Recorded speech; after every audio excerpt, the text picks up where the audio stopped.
Hello, you are listening to Philip Malika's Consciousness Evolution. Our home is at philipmalika.substack.com. Please subscribe to receive new columns and audios directly to your inbox. We offer free subscriptions, or you may support us with a paid account.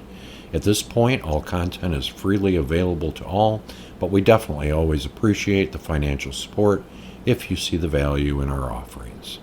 Also, please give us a like if you enjoy the content, and comments and questions are always welcome and appreciated.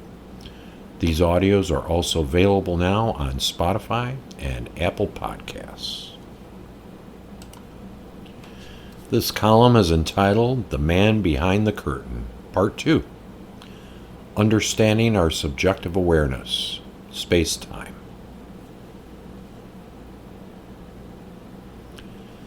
I'll begin Part 2 of this exploration with another story from my childhood that exemplifies the impermanence of our perception. I was probably about 13 or 14 years old. It was winter, and the neighborhood boys, about 6 of us, decided to play some ice hockey. We bundled up, grabbed our skates, sticks, and shovels, and headed down to the vast swamp at the bottom of our neighborhood. We cleared the ice and proceeded to begin playing. This process took quite some time. We were playing for about half an hour or so when one of the better skaters made a move towards my goal. I attempted to skate backwards to defend, but I was never much of a skater. I fell backwards and dinged my head on the ice. What happened next was very disorienting. My eyes were only closed a moment. I was told later that I literally had been down for 5 or 10 seconds. But in that time, I experienced the whole of what had transpired the previous 2 hours, as if it were a dream. The walk down to the swamp, the ice clearing, the playing, I was dreaming all of it, and in what appeared to me to be the same passage of time, a long dream of the whole of those events. And when my eyes opened, it was as if I was awakening from that dream of everything that had occurred previously, like hours had passed, like I had been out for hours. Interestingly enough, I had no objective memory of the previous hours. All that remained was my dream memory. When I finally made my way home and related the story to my family, I was told that I had likely suffered a concussion. I had no other ill effects and life went on, but I never forgot that experience that showed me that everything is not necessarily as it seems. It wasn't until decades later that I learned from Jane Roberts Seth that our subjective, non-physical experience is what is real. Physical waking life is the reflection of events and processes, the imagery of that which occurs in our subjective, and all out of time in our terms.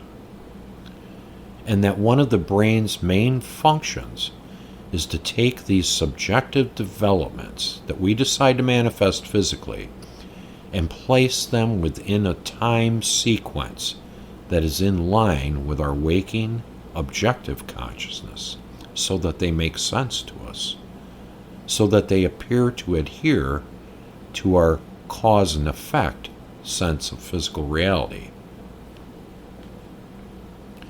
It makes sense then that our brains, part of our physical body consciousness, and being of the same space-time coordinates as the rest of our physical world, made up of earth bits and parts, atoms and molecules, would have the job of ordering events that emerge from our subjective awareness, where they have no equivalent space and time reality.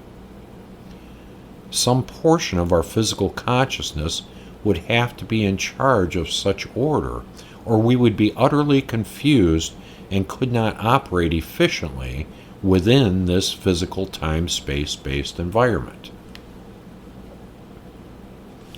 All of our reality emerges from our subjective awareness, and we choose which portions of that we manifest physically. Think about early man on Earth. We only knew our subjective, out-of-time, non-physical experience. That was when that was stripped from us by choice, we basically had no idea how to navigate within a physical environment that was time-based. How would one remain safe from a predator, a tiger perhaps, if we could not place the tiger and ourselves within a specific time-space coordinate? If we were viewing a past or future version of ourselves and or our tiger, we would be unable to adequately operate in such a way as to ensure our continued well-being. Some portion of our physical apparatus was needed to allow us precise, razor-sharp functioning as physical beings within our time-space environment. Otherwise, we would be falling prey to a tiger that we never saw or were aware of.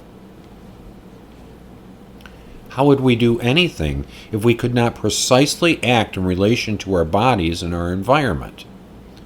Now, at this point, we only know ourselves as physical beings, and we take for granted this precise functioning. We have become so practiced at this function that we no longer even remember our heritage as non-physical beings outside of space-time. Now, as we are undertaking the remembrance as part of our shift in consciousness, we are once again becoming more aware of our true nature as non-physical, energetic, subjective beings having a physical experience. We are beginning to reacquaint ourselves with an understanding that we are physically focused, but that many, many other types of realities exist simultaneously to this one, and that we have the ability to traverse those realities at will, even from our physical manifestation that we call our life. Understanding this will be of great importance as we wish to begin considering that which exists in other dimensions, in other states of consciousness, in other realms of existence that share our physical space that we claim as our own, yet share with others that we currently have no perception of. The Grateful Dead sang about the long, strange trip. Over the coming decades, our perception and how we regard ourselves will undergo changes that will make what we have experienced thus far seem absolutely tame by comparison. Everything is going to take on dimensions of the fullness of our expressions as essence. We may want to begin considering and reacquainting ourselves with our true natures and the nature of this physical reality as it relates to our broader awareness. Understanding our subjective awareness and states is a great place to begin. In Part 3, we will continue exploring some of these concepts. You are listening to Philip Maleka's Consciousness Evolution. Thanks for listening. See you next time.